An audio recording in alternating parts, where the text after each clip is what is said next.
கிறிஸ்துவுக்கள கண்பானவர்களே, ஆண்டவுடைய திருப்பெயரிலே உங்களை வாழ்த்துகிறேன். புதிய நாளின் மேன்மைகளை தேவனாகிய கடவுள் நம்மிடத்தில் கொடுத்து நம்மை ஆசீர்வதிப்பாராக. இந்த நாளுக்கென்று ஒரு வசனத்தை உங்களுக்கு முன்பாக வைக்கிறேன். அது பரிசுத்த லூக்காயின் நற்செய்தி நூல் 11ஆம் அதிகாரம் 2வது வசனம். அதற்கு அவர், நீங்கள் ஜெபம் பண்ணும்போது, பரமண்டலங்களில் இருக்கிற எங்கள் பிதாவே, உம்முடைய நாமம் பரிசுத்தப்படுவதாக, உம்முடைய ராஜ்யம் வருவதாக, உம்முடைய சித்தம் பரமண்டலே செய்யப்படுவது போல பூமியிலேயும் செய்யப்படுவதாக. அன்புக்குரியவர்களே, ஆண்டவர் ஒரு இடத்துல கூடி வரும் பொழுது சீஷர்கள் ஆண்டவரிடத்தில் ஜெபிக்க கற்றுத்தாருங்கள் என்று சொல்லும் பொழுது ஆண்டவர் ஜெபிக்க கற்றுக் கொடுக்கிறார். இன்றைக்கும் விசுவாசிகள் மத்தியில் எங்களுக்காக ஜெபித்து கொள்ளுங்கள் என்று சொல்லுகிற வார்த்தைகள் அதிகம் வலம் வருவதை நாம் பார்த்திருக்கிறோம். ஆனால் அதே நேரத்தில் மற்றவர்களிடத்தில் எனக்காக ஜெபித்து கொள்ளுங்கள் என்று சொல்லுகிற நாம் நம்முடைய வாழ்க்கையில் இறைவனை நோக்கி ஜெபிக்கிற நிகழ்வு நமக்கு இருக்கிறதா?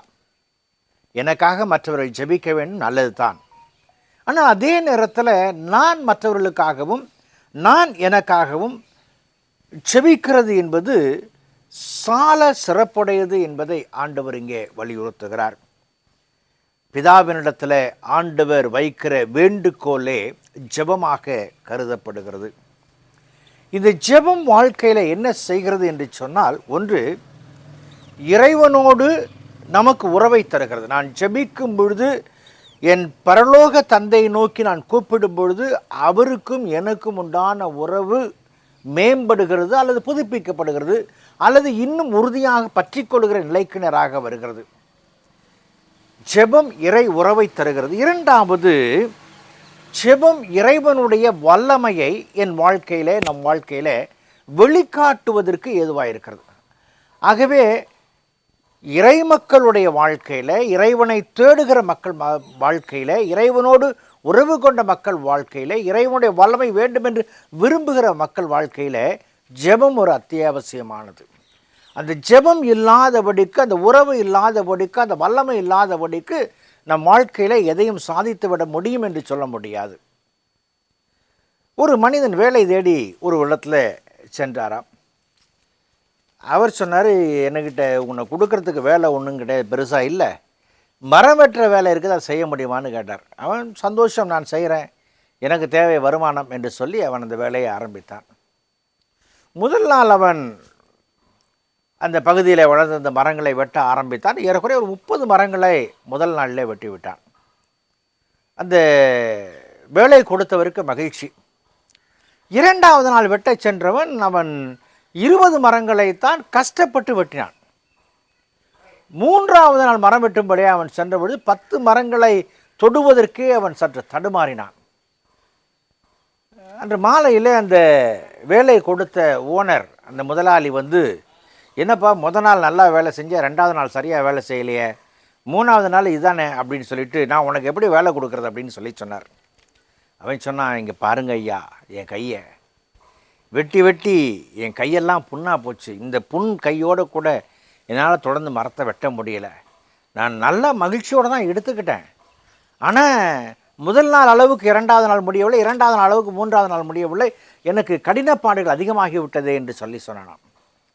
அப்போ அவர் சொன்னாராம், தம்பி இங்கே வா, நீ வெட்டின கோடாலியை கொண்டு வா, எத்தனை கோடாலி வச்சுருக்கேன்னாராம். அவன் ஒரே ஒரு கோடாலி சொன்னான். அந்த கோடாலியை கொண்டு வந்து காமிச்சாக்க அந்த கோடாலியினுடைய ஷார்ப்னஸ் அதில் இல்லை. அப்போது ஷார்ப்னஸ் இல்லாமல் ஒரு மரத்தை வெட்டும் பொழுது அதிக பலத்தை பிரயோகிக்க வேண்டியதாக இருக்கிறது. அவர் சொன்னார், நீ ஏன் கோடாலியை தீட்டலை அப்படின்னு சொன்னார். அப்போ தான் அவனுக்கு அந்த யோசனை வந்துச்சு. நான் இதை ஷார்ப்பன் பண்ணியிருந்தாக்க, நான் சரியாக தீட்டி இருந்தேனாக்க நிறைய மரத்தை வெட்டியிருப்பணுன்ட்டு.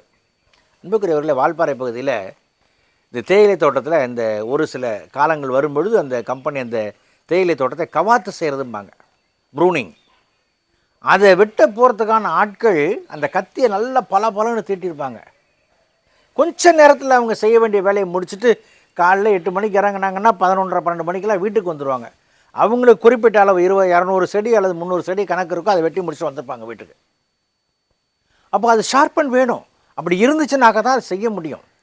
இன்றைக்கு மனிதனுடைய வாழ்க்கையிலே ஒரு காரியத்தை சாதிக்க வேண்டும் என்று சொன்னால் ஜெபம் அவசியம்.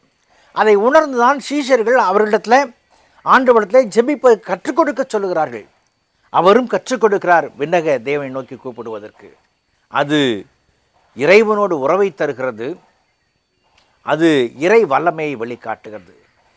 ஜெபம் தருகிற இந்த மேன்மையை காண வேண்டும் என்று சொன்னால் நம்முடைய அன்றாட வாழ்க்கையில் எப்படி கோடாரியை தீட்டி மரமட்ட வேண்டுமோ அப்படி ஜெபித்து ஒரு காரியத்தை துவக்கும் பொழுது இலகுவாக சுலபமாக அநேக காரியங்களை செய்ய முடியும் என்பதில் எந்த ஐயங்களும் இல்லை.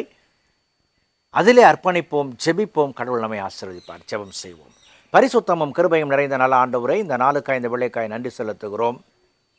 நீர் சீஷர்களுக்கு ஜெபிக்க கற்றுக் கொடுத்தீர், சீஷர்கள் எங்களுக்கு ஜெபிக்க கற்றுத்தாரும் என்று கேட்டார்கள். அந்த ஜெபம் கர்த்தாவே உம்மோடு உறவையும் உம்முடைய வல்லமையும் எங்களுக்கு தருகிறது. அதை புரிந்து கொண்டு நாங்கள் ஜெபித்து வாழ உதவி செய்யும். இயேசுவின் ஜெபிக்கிறோம், ஜெபங்கள் பிதாவே, ஆமேன்.